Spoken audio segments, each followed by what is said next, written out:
So the Gigapan, for us, Gigapan is actually two things. One is the device itself, the Gigapan device, which is a little robotic pan tilt head with a little mechanical button pusher, so you can put any commercial point and shoot camera, so any camera that you own, you can screw it in there and adjust the button pusher to press the shutter button on it. And what it does is it allows you to take very high resolution overlapping shots of a large panorama, so a large field of view, and it enables you to then stitch them easily together. The other part of Gigapan is the website, the sharing website. So we have share.gigapan.org is where you can post these Gigapans and you can, or panoramas, and you can comment on them. You can take snapshots from within them, so you're taking pictures of pictures basically, and you can make comments about things you've discovered in them. So it's a way to sort of explore these panoramas, share them with others, point out things that you've discovered, see what other people have discovered in your own panoramas, and it's sort of an attempt to kind of bring together a worldwide community that can talk about things that are of interest to them in their own areas. This is our commercial unit. We've just developed it recently. There are about 300 units in existence right now. We're teamed up with Charmed Labs. They've designed and built this unit. It has 2 degrees of freedom so you have the pan and tilt. Degrees of freedom. This is the little lever here, the button pusher. So you can adjust this forward and back and side to side so that you can get it right over your little shutter button. And it's just a little servo, and it presses the button.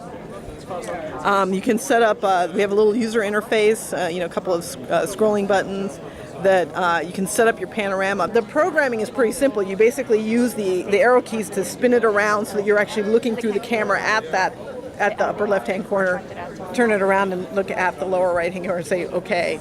And then from there it'll calculate out where to take all the images. We wanted something that was reasonably inexpensive and that you can place. It's very general. You can put pretty much any point-and-shoot camera on here. So we don't want people to have to buy a new camera. They can take whatever camera they have and put it on here.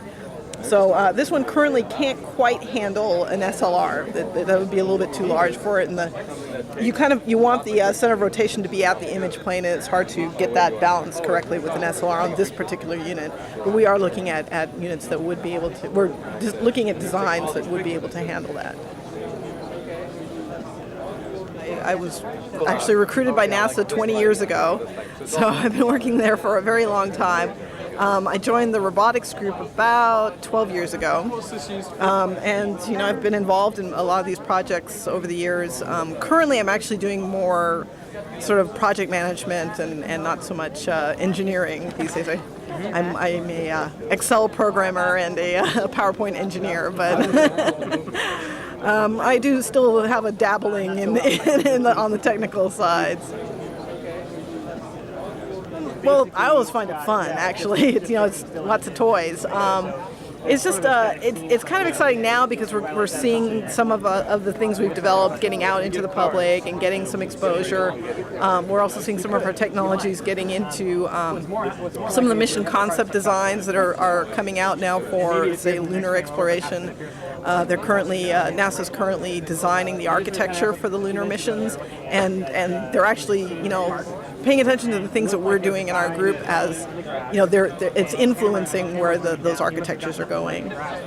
This is a test bed that we use for lunar exploration mission concepts. So we're looking at ways that you would use robots to enhance human exploration of the moon. So one of the projects we're working on recently is autonomous site survey. So actually take the robot, drive it around with various surveying instruments. So this one in particular was just up in the Canadian Arctic this summer for about 3 weeks.